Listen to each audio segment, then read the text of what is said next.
السلام عليكم ورحمة الله وبركاته وأنا ونكسن دمان أصحابتنا وحرن وهرين وحن بعض ساعة تيوب كرهل جلينينا مددي أن هودا كوكلا مغنين جودهان وحن ما كهل للدونا إسلا مركنا فلانقين دونا برنامج كمالمهم بقى لسلده مريي اللي هو مقاطري Welcome Crovis أما سكنا أن أديجي Private Sponsorship for Refugee. I'm here today to share an exciting development in the U.S. Refugee Admissions Program, through which the United States has long welcomed newcomers in search of safety and freedom. sida aan wada ognahayba wasaaradda arrimaha dibadda ee dalka Mareykanka ayaa shaacisay in ay bilaabi doonaan ama ay waqti sii horeeyayba bilaabeen programka aan kor ku soo xusnay ee Welcome Crovis. Programkan ayaa dawladdu u qaybisay ilaa iyo dhowr face waxayna dawladdu sheegtay in faceka koobaad lagu qaabili doono qaxooti ama muhaajiriin celcelis ahaan gaaraya ilaa iyo 5,000 oo qof inkastoo aysan weli shaacin sida uu doono faceka labaad iyo faceka saddexaad maxaa yeelay go'aankan waxa uu yimid markii ay dawladaha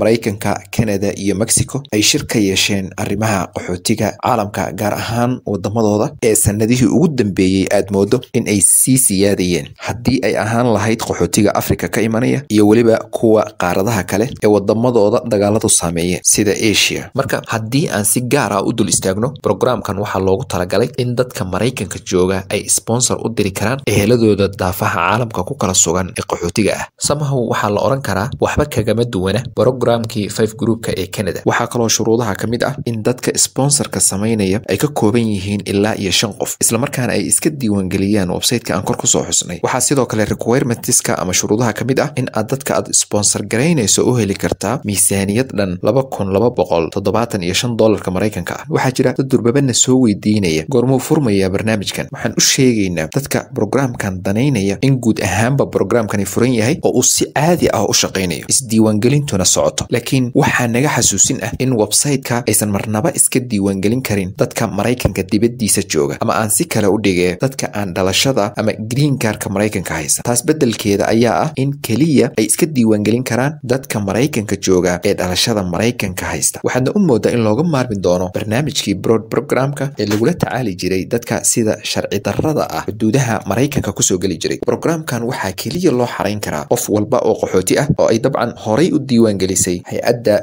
UNHCR. waxa kale oo xusid mudan in ay ka qayb qaadan karaan dad isu tagay ugu yaraan 5 qof ama wixii ka badan. Tusaale ahaan community-yada, jaaliyadaha, tuushinada ama goobaha waxbarashada iyo wixii lamid ah. Ugu dambeyn waxaan u sheegaynaa kuna baraarujinaynaa dadka qaxootiga ah ee programkan danaynaya iyo kuwa Mareykanka jooga ee wax sponsor gareynayaba in aysan inaba degdegin ee ay kala tashadaan dadka arrimahan khubarada ku ah maadaama uu programkani yahay mid bilow ah. Fadlan haddii ay tahay markii ugu horeysay ee aad soo booqato channelkeena waxaa naga xasuusin ah in aad muuqaalka like garayso, si share garayso, subscribe na tiraahdo si dad badan uu u gaaro ugana faa'iideystaan. Sidoo kale wixii su'aalo ah ee aad qabtaan waxaad noogu reebi kartaan qaybta hoose ee commentiga. waa anigoo Saacid Xaaji Aadan ah iyo guud ahaanba bahda Saacid Tube oo idin leh amaana Allah.